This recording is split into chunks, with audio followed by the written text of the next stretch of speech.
دوسری چیز جس سے شام زندگی حسین ہوتی ہے وہ ہے اخلاص. اخلاص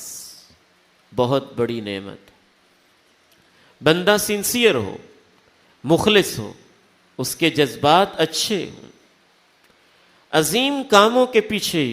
جب نیتیں گھٹیا ہوں تو بڑے بڑے عظیم کام اللہ کی نگاہوں میں بڑے گھٹیا ہو جاتے ہیں، اور بڑے چھوٹے چھوٹے کام پیچھے نیتیں خالص ہوں تو اللہ کے ہاں اتنے عظیم ہو جاتے ہیں کہ کتے کو بھی پانی کے چند قطرے پلائیں تو نیت کے خلوص کی وجہ سے زندگی بھر کے گناہ معاف ہو جاتے ہیں.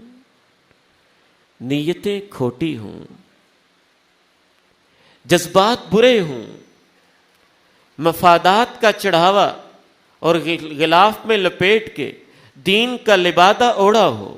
تو جہاد فی سبیل اللہ اور اپنی جان اللہ کی راہ میں قربان کی ہو، بڑے واعظ و نصیحت تقریریں قرآن کی تلاوتیں کی ہوں اور بڑے بڑے پروجیکٹس میں سخاوتیں کی ہوں تو نیت کے گھٹیا پن کی وجہ سے جہنم کا افتتاح ایسے لوگوں سے کیا جاتا ہے. شام زندگی اس لیے بھی اہم ہوتی ہے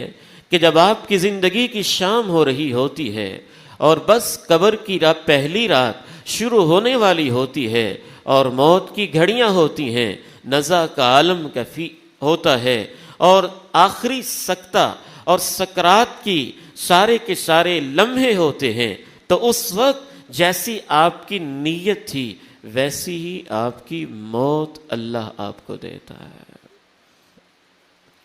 صحیح بخاری اور مسلم کی حدیث ہے. اللہ کے پیارے نبی علیہ الصلاۃ والسلام ارشاد فرماتے ہیں ان الرجل لیعمل بعمل اہل النار حتى ما يبقى بينه وبينها الا ذراع فيسبق عليه الكتاب فيعمل بعمل اہل الجنہ فيدخلها. آدمی بعض دفعہ پوری زندگی گناہ کرتا رہتا ہے، گناہ کرتے کرتے اور جہنم کی راہوں پہ چلتے چلتے